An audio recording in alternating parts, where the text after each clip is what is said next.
Hey there, welcome to What Dogs Really Want, the podcast where we ditch some old school myths and explore what dogs really need to thrive in the modern world. We're your hosts. There's Maren Hello. and Alana Hi. and me. I'm Stefanie, and we're here to look at canine behavior through the lens of ethology, enrichment, and empathy. Our goal is to consider things from a dog's perspective and explore how we can all adjust our behavior to ensure our dogs live their happiest and healthiest lives. And with that in mind, we have a very special announcement before we actually start the podcast. I'm sure all of our clients, at least, have heard us talk about our potential video series that we've been trying to make to help everybody after we go abroad. And after however long, we finally have C Spot Think. Woo! Launched on our website. We are doing a free trial for the entire month of March for our first lesson that we have created, teaching a new game that you can do with your dog. So if you would like to check it out, head over to our website, wdwacademy.dog, and we have a whole tab labeled C Spot Think Free Trial. It's pretty straightforward from there. It gives you some video instructions as well as some downloadable PDF instructions of a game and some variations to do at home, low to minimal equipment with your dog. And so you can check that out. And we also have a survey at the end. So if you check it out, if you like it, if you can fill out the survey to give us some feedback, because we are eventually going to turn this into a paid monthly subscription. So we're looking to make it as top notch and, value for your money as we possibly can. So yeah, if everyone could go check out our little free trial and give us their feedback so we know if you like it, if you want something different, if you want more of something, less of something, so we can move forward with that. So once Yes, again, please. wdwacademy.dog, C Spot Think tab, and start your free trial for the month of March. Woo! Yay. Yay! Anyway, moving back to the podcast, what we're here for. I know. Circle back. Today, we are going to be talking about the topic of anthropomorphism, which by definition is the attribution of human characteristics, emotions, intention, or behaviors to non-human entities, including animals. So, a simplified version, we're going to be looking at when people put human emotions, such as today we'll be covering jealousy, guilt, and the feeling of stubbornness. When people put those sorts of emotions on their pet dogs, we're going to be kind of debunking them, saying, do the dogs feel these emotions? Do they not? What emotions do they feel? And just kind of diving into that because people love to humanize their dogs. So, obviously, we'll link all of our sources down below from the studies that we've found and the research that we've used. But research has shown that dogs have the same neurotransmitters that regulate their emotions as we do. So, they do obviously feel emotions and pick up emotions. But their cerebral cortex, which is the area of the brain that actually processes those emotions, is much smaller than ours. And so the way that they actually process emotions and differentiate different emotions is a lot different and a lot more simplified than we do as humans, which is interesting to look at. Yeah, and we've got studies that have been done. All links will be in the notes. But limbic systems are where the emotional systems are in all mammals. And we have them, dogs have them. So that shows us that they do feel emotions. And they do break it down into the base functions of panic, fear, rage, seeking or acquisitional, lust, nature, and play. That's the scope of where all of the emotions fall. We'll go into that in a later episode because that's a pretty big deep dive. Mm-hmm. But it's interesting because you have your negative based emotions, panic, fear, and rage. The seeking acquisitional can shift the negative to the positive, and your positives are the lust, nurture, and play. So the ones we talk about today, we'll talk about where they fit in, but it's really interesting to think about how simplified it really is. And it's all about staying safe and survival for all mammals. That's the basic need we all have is be safe and survive. So with that, Elena, you've got a really interesting chart that you found that talks about what emotions dogs are capable of. So let's start there and then we'll jump into the three we wanted to talk about today. Mhm. Yeah, yeah. Maren found a really cool study, and this chart goes along with the study that she found. It's just a visual representation of what. Let me share my screen. Um, okay, so yeah, this is basically just a chart showing what are some of the basic emotions that dogs feel, and on the left side, sorry, Jude's in the background. On the left side of the chart is some of those basic ones that dogs feel, and there's a line where it divides the right side of the chart. That's a little bit more complex emotions that um, are mostly just felt by humans. They're too complex for dogs to go into, and Marin has a really good study that kind of explains why. So, based on the article that I saw, it kind of discussed the emotions that research has proven that dogs can feel versus the emotions that we still need to do more research on to debate whether they can or cannot feel for sure. And so it's pretty similar to the graphic, but research has proven that dogs can feel joy, sadness, surprise, fear, anger, and disgust, which I know we were talking about a bit before the podcast. I know the studies that I read classified disgust as smell aversion or taste aversion. Like if the dog smelled something it didn't like or tasted something it didn't like. But I know we were talking about, I don't know if that could be classified as disgust rather than just more of a survival instinct.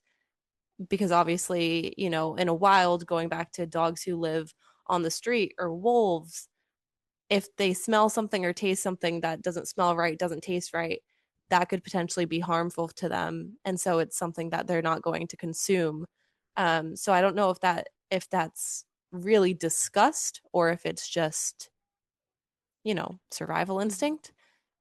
Anyway, the emotions that are still up for debate on whether dogs do or do not feel, and one of these I think is a bit controversial as well, regret, jealousy, shame, embarrassment, disappointment, and grief. But I'm not sure what year the article I was looking at was written, but I think it's not really up for debate if dogs feel grief or not. Um, I think in some sense, maybe not in the traditional sense that humans grieve, but I think they definitely have their own form of grief as most animals do. Yeah, that would be really interesting to find out how old that study is because I think all of us Hmm. could name several examples of our dogs experiencing grief. If not with another dog, with a human. I I mean, know there's so there's many there's anecdotes about no that. there's no year on this article that I'm reading, so it might be completely outdated.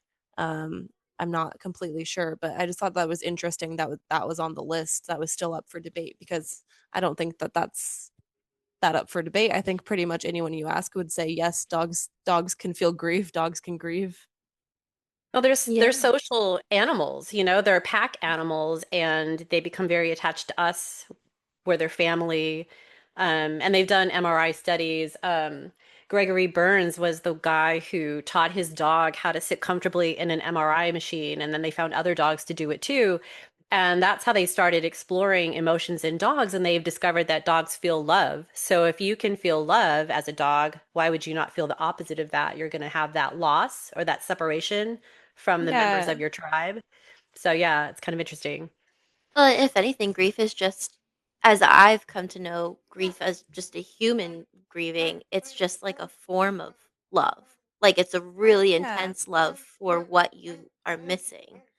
Yeah, Yeah. so I think Yeah. even if it's not can't be classified as like complex or complete as human grief as we know it, I don't think you can say that they don't experience their own form of grief, whatever that looks like, more just on an instinctual level. Um, which I think everything we Yeah. kind of talk about today is going to go back to the emotional versus the instinctual, and where do those feelings come from on a dog's perspective.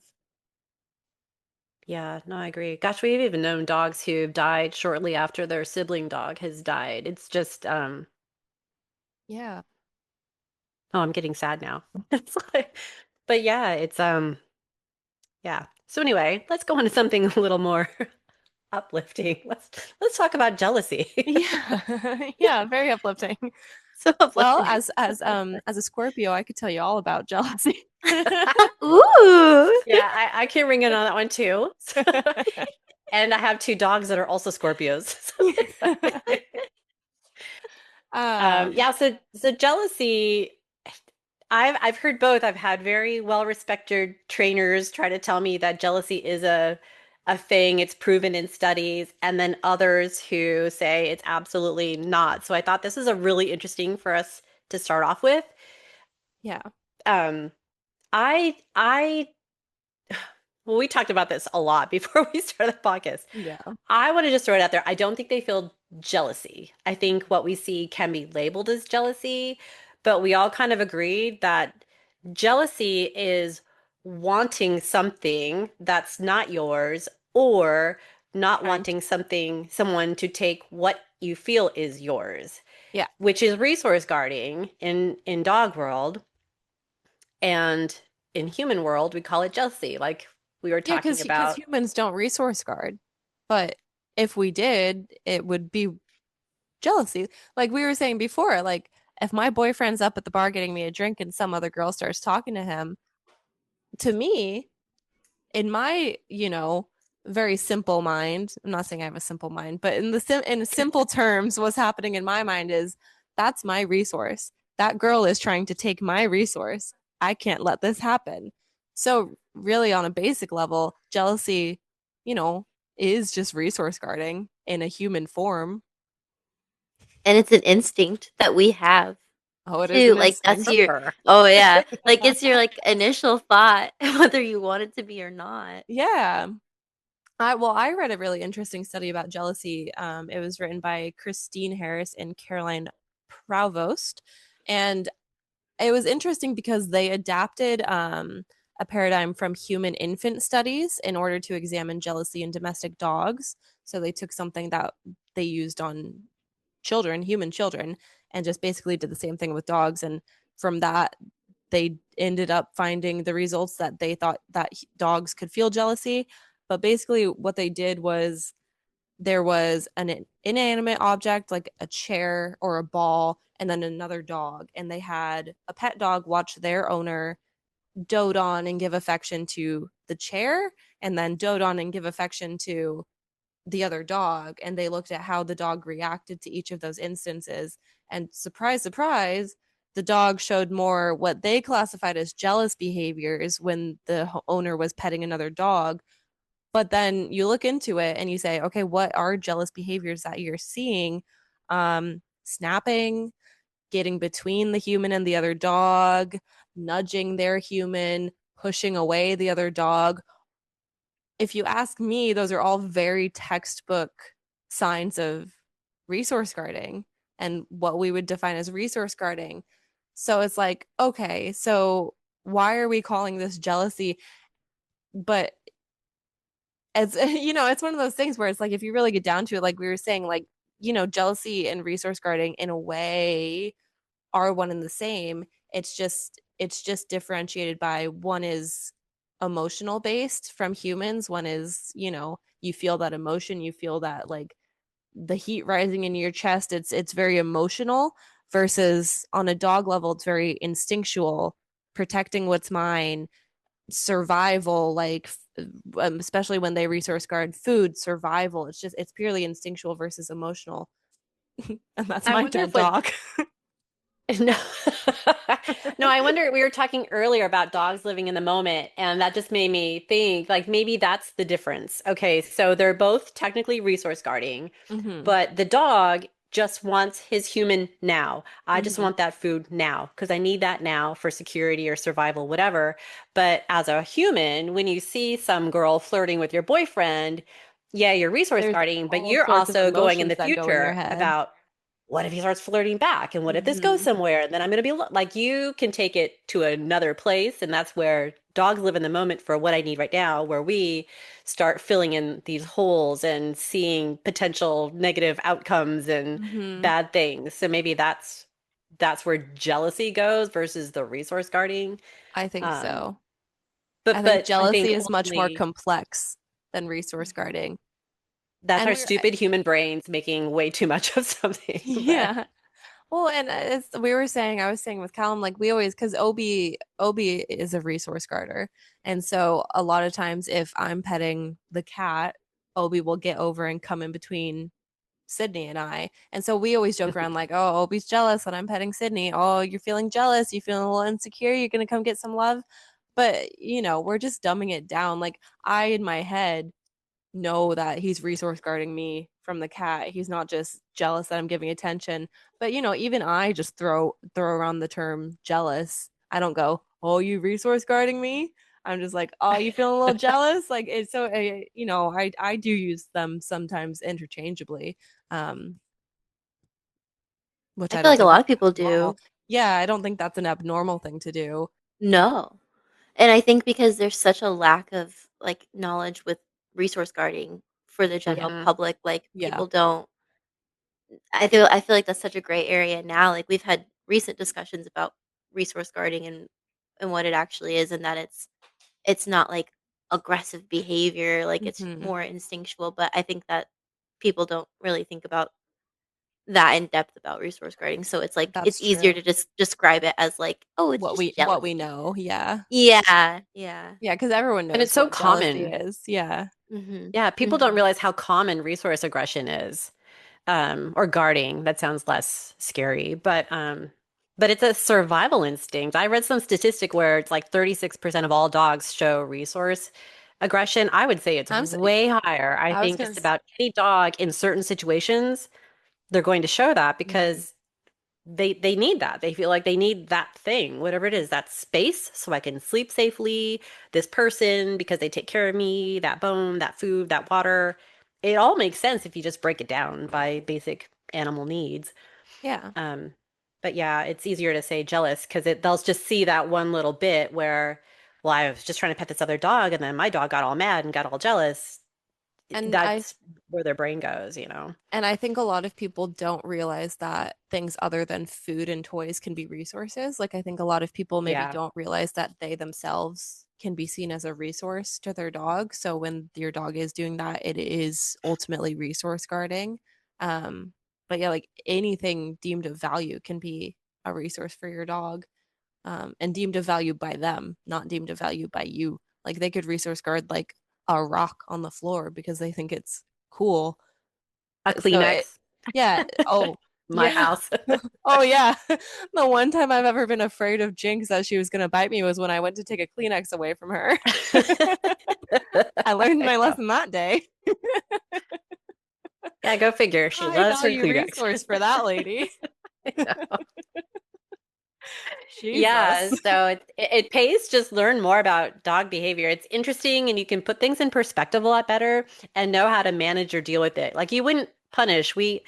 I know somebody who likes to let me know how jealous their dog is whenever they pay attention to another dog, and then he punishes his dog for growling and showing teeth and all that stuff. And I said, well, how about if you just walk away from the situation, not allow it to happen, not cater to your dog necessarily, but not punish her because her feelings are valid. Like she's just thinking, hey, that's my dad. You Her need to back feelings are up. valid. So if people understand what it really is, you can handle it a much better for your dog, better for the other dog.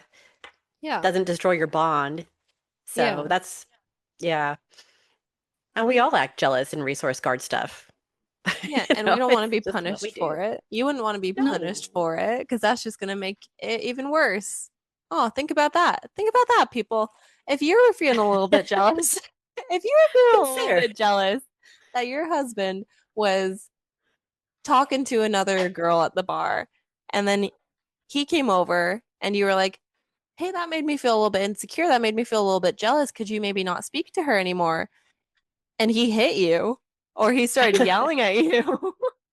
Would that help? Would that help You your got the spray jealousy? bottle out. Yeah, would that help your Absolutely not. jealousy, or would that just make you even more anxious about that situation? Would it even heighten the jealousy? Would it heighten that negative feeling you have next time you see him talking to somebody? Absolutely. Lack of Food for trust thought. now. You're breaking down your bonds. Yeah. And that's Yeah. why we don't think aversives are appropriate for resource guarding. It doesn't send the right message. It's just that simple. I mean, Yeah. pain and fear and punishment send a different message than I think what you're intending to send. Yeah. And So, it's like that thing when, like, I know some people's method is, oh, if you're going to guard that food for me, then I'm taking the food away. You don't get to eat, which I think is so crazy because it's like, okay, now that food is going to be even more valuable to them because it could be taken away at any moment. So they really do need it. Like, they really, like, it's not available to them. It's not showing them that, oh, you don't need to guard that from me because you'll always have access to it. It's showing, oh, you really do need to guard it because someone might just swoop in and take it from you at any given moment. I know, with no reason whatsoever. So Yeah. maybe a better way to work with that would be to give them something even higher value as you walk by and plop it in the bowl, like, hey, that's cool. That's yours. I'm giving you something cool too. Bye. Yeah. Like there's much better ways of working with dogs who have resource aggression. Yeah. And Instead look of at the taking away their context. basic right to eat. Yeah, literally. Let's not do that. I bet people in prison treat their food a lot differently than people in affluent families that have too much food in their pantry. It's context, it's competition. You're going to do what you have to do to survive. So our dogs are on that level. They're not overthinking. They want what they want and they think they know what they need. So cut them some slack. Give them Yeah, some understanding. their brains, as we're discussing this whole episode, their brains don't work as complexly and as convoluted as ours do. Like they're not thinking they're not thinking all these things that you're trying to train out of them and stuff. Like it's just purely instinct and survival, and it's such a basic level. It's not it's not so complicated. I mean, it is complicated. Dog behavior is so complicated, but not in the way that a lot of people make it. I don't know Yeah. if that makes any sense, but So, Elena, as a mother of a 2-year-old, do you ever see guarding behaviors in Jude? Because that, as I'm thinking about it, would make perfect sense. Yep, mm. I You're all do. he has right Oh yeah. now. You're it, you're his person in life. And so if you're talking to another kid, I wonder if there's some like instinctive thing like, hey, not that he doesn't like Mhm. other kids, but I would imagine there's like some bit of that there too. Oh yeah, for sure. If I'm talking to another kid or holding another kid, which is rare because I found that I'm the kind of person who really just likes my own kid. Um, Don't give but him he your Fair. does. He'll come up to me and he's like, up, up, and he wants me to hold him. He just seems not like he's not like aggressive towards the other kid, but he just seems like he's like I I think it's more like with kids, it's like an interruption in our bond. Like it's Mm. like she's paying attention to someone else. Mine what if my needs aren't gonna get met? And I feel like that's Hmm. kind of what Yeah. What if she you know what I forgets to mean? take me home? Yeah, yeah, exactly, like That's like that. a resource guarding thing. Yeah, Really, technically, it's really interesting. I never yeah. thought Because he's about not that, but thinking about it on a deeper level. He's just like, that's my right. mom. She gives me what Mhm. I need. Well, but she can start giving my things to that kid. Like, Yeah. it's so Yeah, he's even like, basic. "Is she gonna forget give me my snacks, my water?" Like I don't want to live at the library forever. She knows I'm gonna need my fruit snacks in 30 minutes, right? we have a I schedule know. to follow, lady. I know. Yeah, that's interesting because if they think at the same level as far as depth of emotion, that's kind of interesting. Yeah, that is Yeah, interesting. even when like Sky and I are talking or even doing this, like right now you'll probably hear him come up. It's like that interruption in if I'm like not tuned in, he thinks I'm not tuned into him. He's like, "Uh-oh." And I think alarm bells kind of go off. And Yeah. probably same for dogs. They're like, "Uh-oh, Yeah. she's not, paying attention to me." Yeah, Yeah. that makes so much sense. So next time he comes up and tugs at your shirt, Smack him. Stop See guarding. what happens Where's my then. spray? Where's my spray bottle? Spray him with water. Lock yourself in the bathroom. Oh, you don't get mommy if you're gonna guard her. Mommy's gonna go away for like the rest of the day. Yeah, Good luck. see? Now that doesn't make any sense. So No. we have to think about that, how our dogs perceive things too. Yeah. Um, All right. So I yeah, is think we've that debunked jealousy, or at least we've given it a different frame. Like I think yeah. we're all still going to continue to say, oh yeah, my dog is jealous or whatever, but understand what that's about. They're not trying to be jerks. They're not trying to ruin your life. It comes from a place of need, like just Yeah. And anxiety survival. and yeah. Yeah. So help them out, reassure them that no, everything's fine. And I'm not going to let you yell at this other dog if I want to pet them. But don't set them up for failure either. Like people who go to the dog parks and they have a dog who doesn't like other dogs. And then you feel the need to greet everyone who runs up to you, but you get upset that your dog doesn't like you doing that. Like, that's not really fair. If you want to go love on a bunch of dogs, maybe not take your dog Hmm. or stay walking around so you're not as easy to own. When you're Yeah. sitting, you're a possession, potentially. Yeah. So I've seen that in daycares that I've worked with too. People like sit on the ground and then you get this swarm of dogs because they all want the love. And then there's Yeah. always going to be at least that one who's like, my love. And then you've got a problem. Well, that could be totally avoided if you just, make yourself available to everybody. I'm here for everybody. So anyway, And you don't know, wear short shorts and lay on the ground where people Yeah, I was gonna say, circling and you back know to who our you daycare are. episode.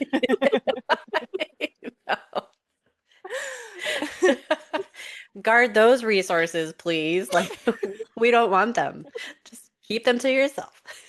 uh, Moving on. well, what are we talking about next? Guilt? Guilt. Let's do guilt. We hear Mm. a lot of people talk about their Mm. dogs feel guilty. They know they've done something bad. They know they're wrong. They know mom's mad. That's all horseshit. Okay. Let's start there and Well, then break it it's down. yeah. Well, yeah, going into that, which I'm sure we'll discuss, I think saying, "Oh, they know mom's mad." Yeah, they do. But I don't think that makes them feel guilty, which we can discuss further. Because yeah, a lot of people like you always see those videos on social media, which I Yeah. always feel so uncomfortable when I see those videos. It's like when someone comes home and their couch is torn up or someone Oh, had an accident on the floor and their dog is just like cowering in the yeah. corner and they're like, "Oh, they know they did something wrong. Did you do that? Are you guilty? Are you guilty?" Like it just makes me really uncomfortable because they're Yeah. scared. Like they clearly, yes, they probably, I wouldn't even say they know they did something wrong because of it, but they know you're not happy about something. You know they're not They happy know about they this did thing that something happened. that makes mom or dad turn into a monster. It's like, Yeah, okay. they know that for some reason you're shouting at them and you're pointing at them and you're scolding them. And I don't think that that reflects guilt. I think that reflects fear. Yeah.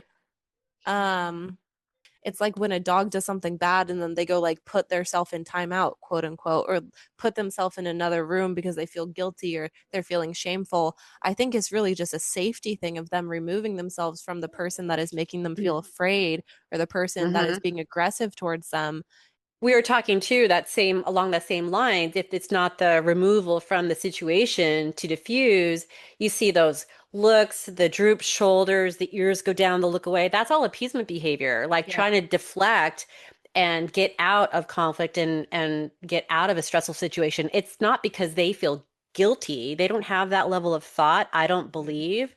But they're trying to throw these calming signals at you to diffuse Yeah. your anger and reduce the stress. Yeah. So, yeah, that's what that is. And so again, like we were laughing about it, but it's true because I am with my dogs how I am.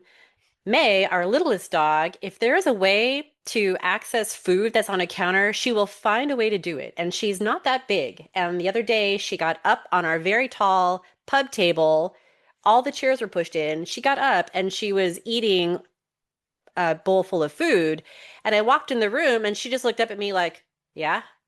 And I didn't yell at her. It was my fault that I even had food on that table, but it was like, May, that's too much food.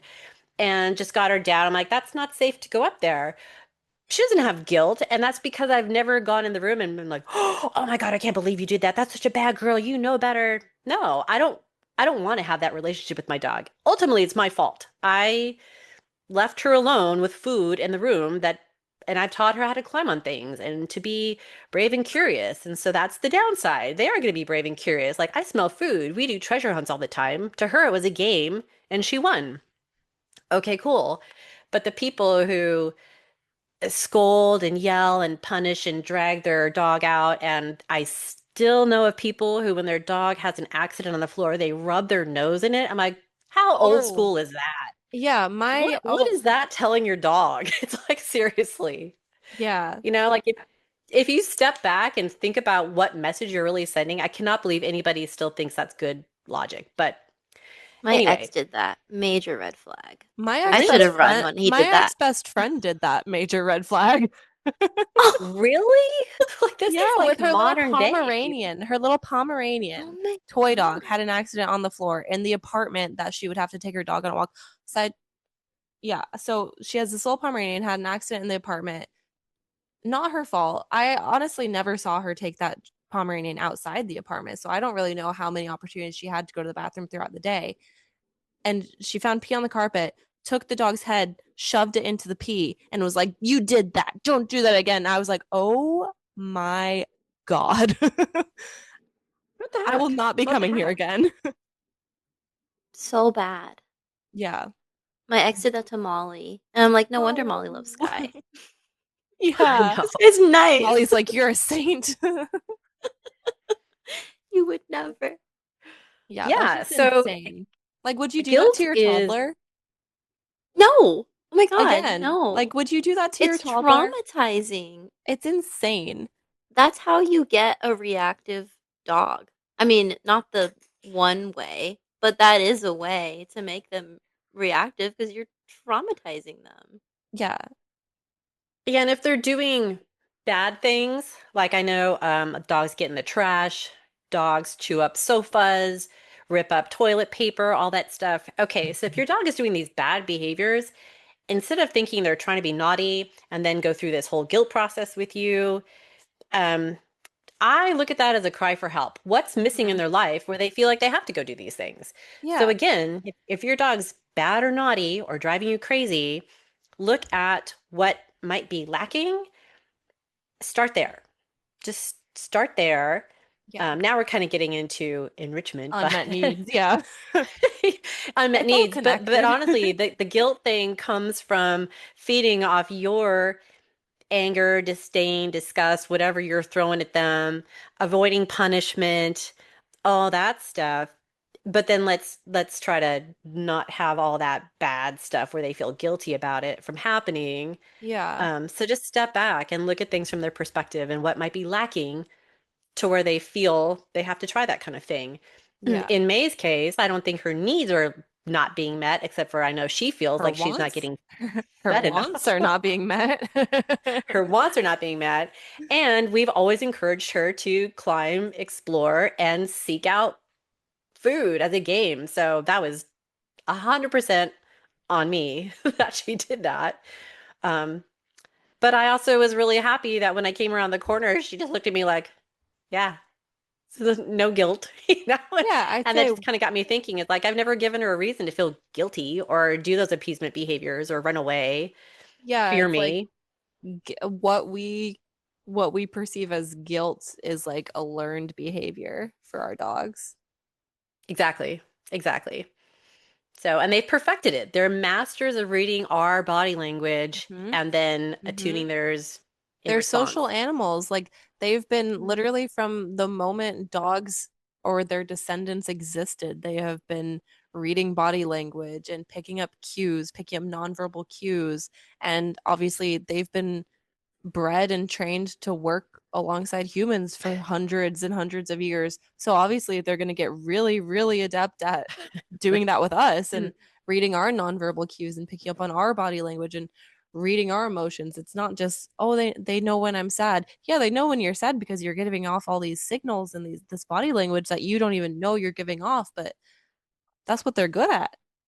They can sense cancer. They can sense seizures. Of course they know when you're sad. Yeah, good point. Good point. Yeah, so understanding you're angry, not a stretch. It's like, They know.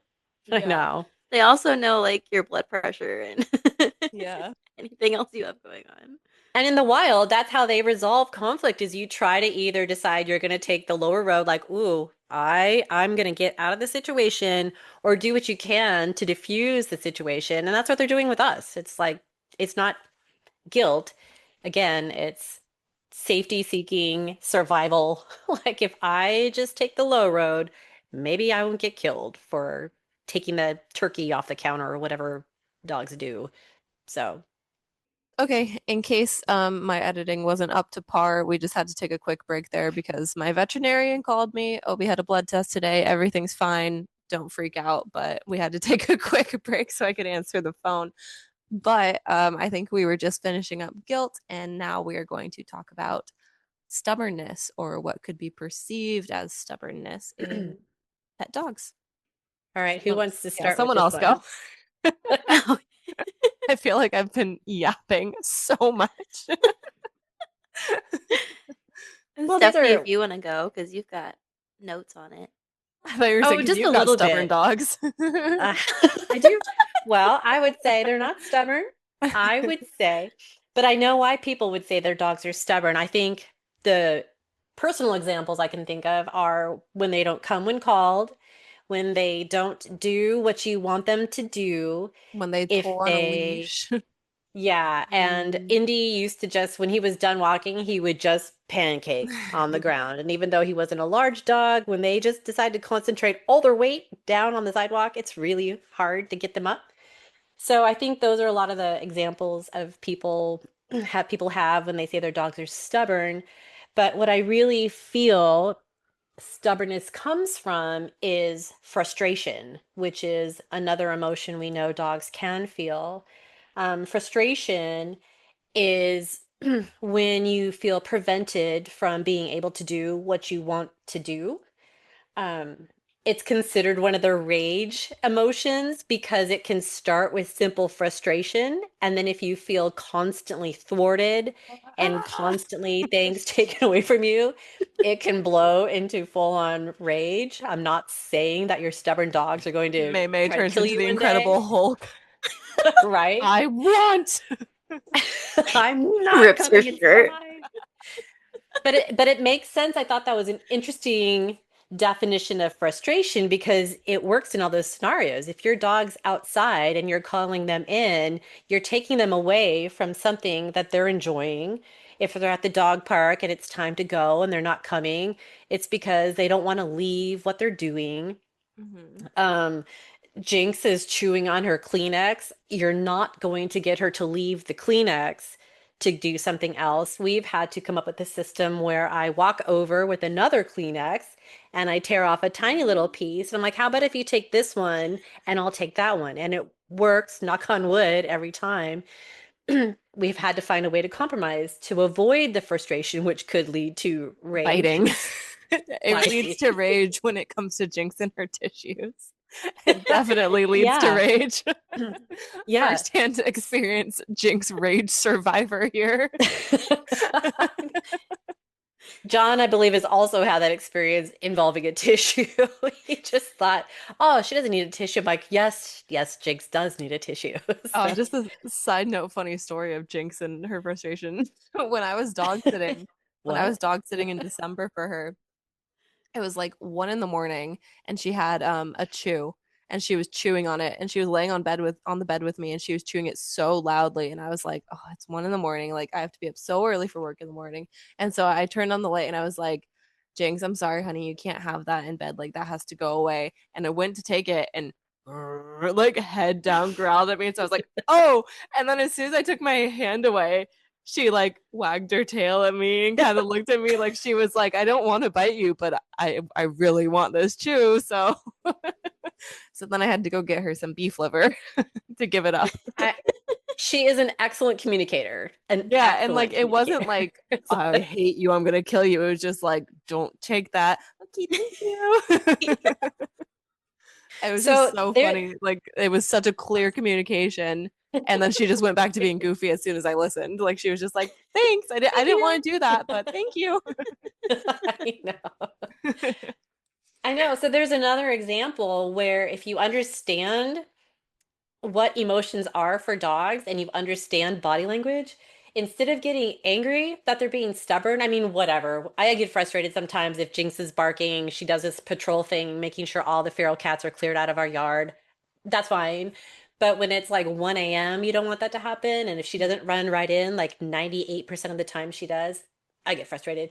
But Mhm. only in my head because I also get what's happening. And then, yeah, You're both sometimes we'll ride her like, frustrated with each other.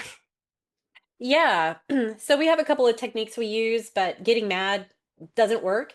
And if there is that level of frustration and you keep removing and taking and not allowing them to do what they think they need to do, you don't want to create a bigger problem. Mhm. And it can ruin your social currency, which we talked a lot about last week. Mhm. These are just ways you don't even realize that it breaks down that trust that you have built in each other. You have to think creatively and help resolve that frustration so it doesn't get higher. And I think that's what stubbornness is. Unless you guys can think of another example, I feel like 90% of the complaints people have is because their dog doesn't come when they're Mhm. called.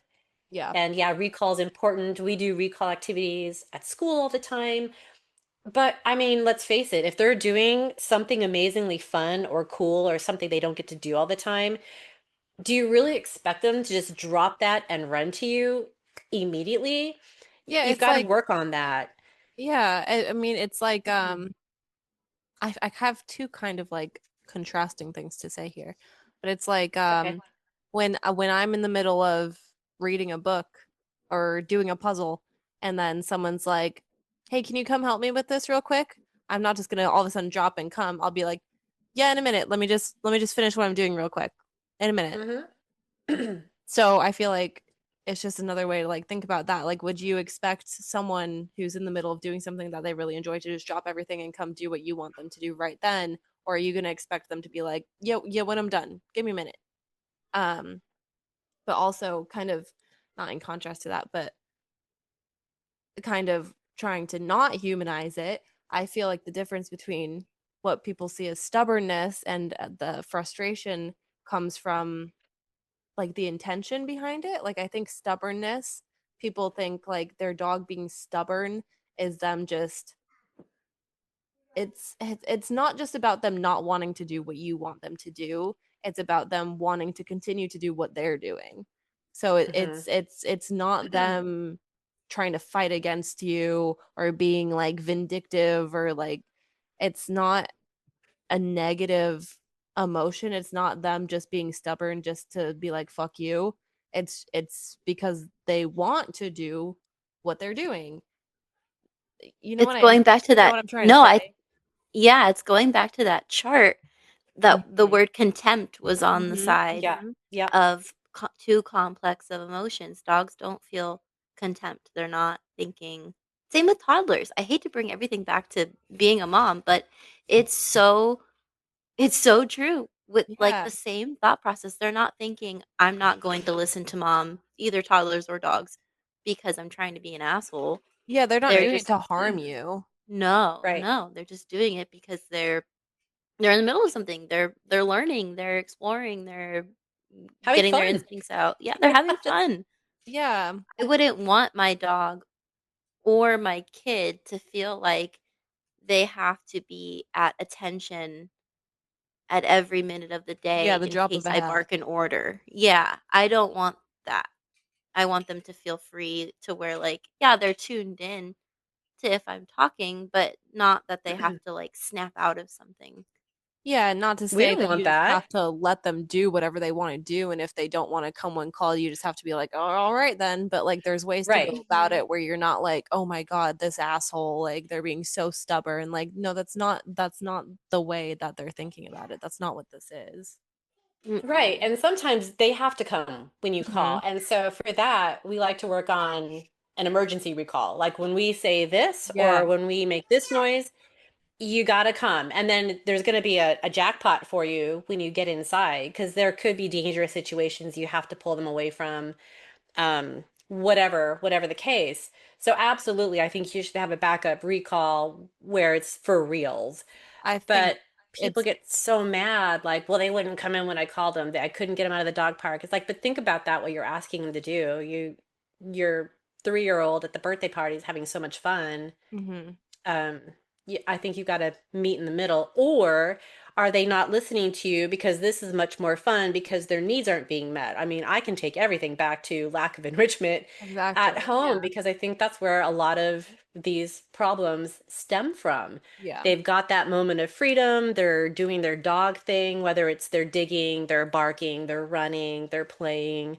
All these things are needs that they have, and so possibly if they're not wanting to leave that to be with you, maybe they're telling you something there too. Yeah. So another thing to consider is like make sure your dog's needs are being met, work on an emergency recall. Yeah, just a Um, quick side note. I think it's really dangerous with an emergency recall to overuse it and then defeat the entire purpose of it.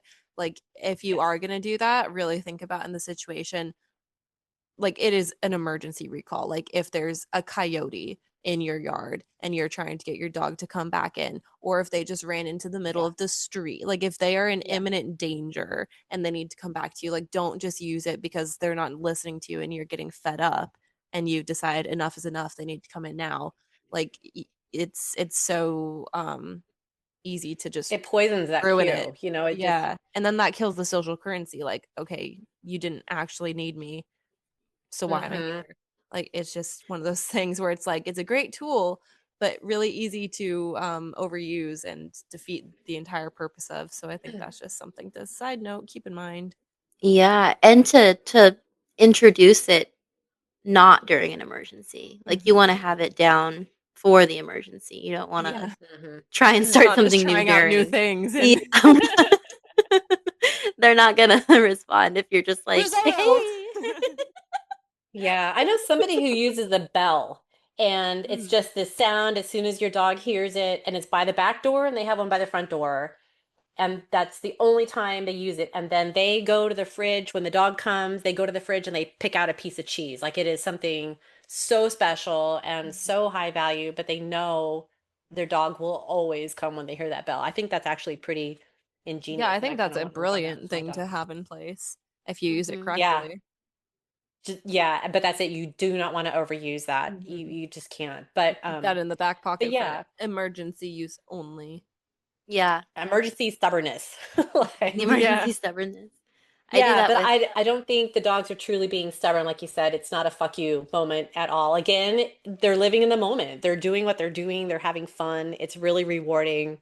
Um, I think we mentioned the social currency thing is like you have to be more exciting than whatever is out Yeah. there, and never use a recall to punish. Um, when we have to call Jinx back, even if it's like, God, it's 1 in the morning, I need her to come in. When she comes in, it's like, that was such a good job you did. And then we play ball for just like 30 seconds, just because it's another cool thing that's happening. I would never like, oh my God, I can't believe it took you so long to get in here. You can't do that. 'Cause Because then she's not again, gonna breaking come to that social you. currency, ruining the cues, um, just, you're breaking down your trust. Yeah. So, now we're kind of getting into ways to work with stubbornness, but Yeah. I argue that they're not trying to be stubborn. I think that's just too complex of a Yeah. feeling or emotion for dogs to do. They don't have that vindictive, like, no, Mhm. it's Mhm, not that. Mhm. mhm. Yeah, I agree. Or if Yeah. they pancake, like putting a harness on, or sometimes even a silly costume. It's like if the dogs pancake and don't want to participate in whatever the human wants them to participate in. I think I've heard that as far as stubbornness, but also look at what you're asking them to do. Does it make sense? Is it necessary? Mhm. If it is, like harness, some dogs have been really sensitive to collars. That's just something to work on too. They're not trying to disobey. There's something they're communicating to you. They don't like that for whatever reason. So Yeah. see if you can make it better, more rewarding, softer. You be in a better headspace when you're trying to do something like that. If you approach it with anger, they might act more stubborn because there's that resistance there. You're trying to make them do something they don't want to do instead of trying to be empathetic. I get you don't want to come in, but we have to right now. It's okay. And then Yeah. like, you are amazing. I love you so much. You're the best girl in the world, or that kind of thing. But if you stay in that icky headspace where you They're feel not like gonna you want to won come near because you. I know, No. I know. Or it just like give them the I don't know, it's giving them the choice. Like you're letting them know like, "Hey, you still have autonomy, but in this moment, I need you to do this." Like Mhm. I feel like it just lets them know like, "Yeah, I see you as a, you know, a being, but right now we need to do this for your Yeah. safety." Yeah. Yeah. Yeah. All right. I think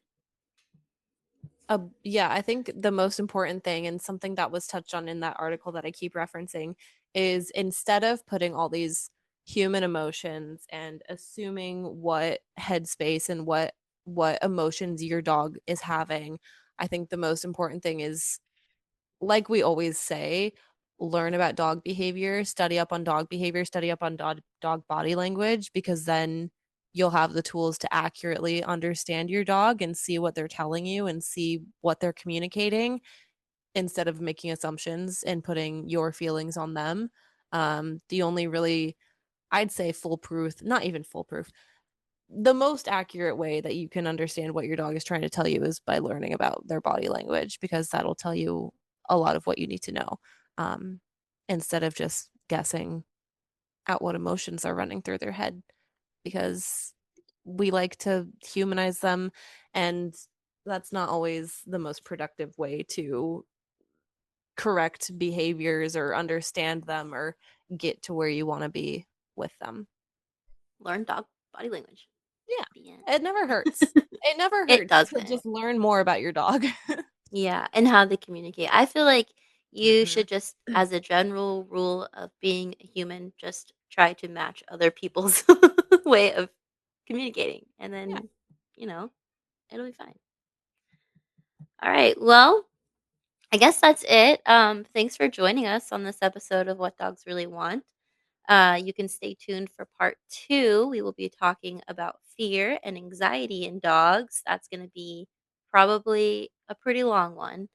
Buckle up. Buckle up. So we Lot all to talk have fear and about. anxious dogs. Yeah. Yeah. Careful and and anxious dog. and some of us are, anxious girlies too. Shout out Um to my anxious girlies. Shout out to the anxious girlies. In the meantime, you can find us at wdwacademy.dog. You can also find us on Instagram at What Dogs Want. Always feel free to shoot us a DM if there's something you guys want us to talk about. We're always open to suggestions on a topic that you would like to talk about. You can go ahead and hit that follow button if you haven't already. We've We're got what, we're 18? 19 now. We've got Yeah. We're 19. one away from Guys, 20. Come on, we can 20. Who's do gonna be it. lucky 20? Come on, you can be lucky 20. That'd be fun. So yeah, do that or drop a like if you're watching this on YouTube. And be safe out there. And until next time, stay kind and curious and do fun stuff with your dog. And go sign up Yeah. for the free trial of C Spot Think. Yes, That'll help you do do fun that. stuff with your dog. Yes, it Yeah. will.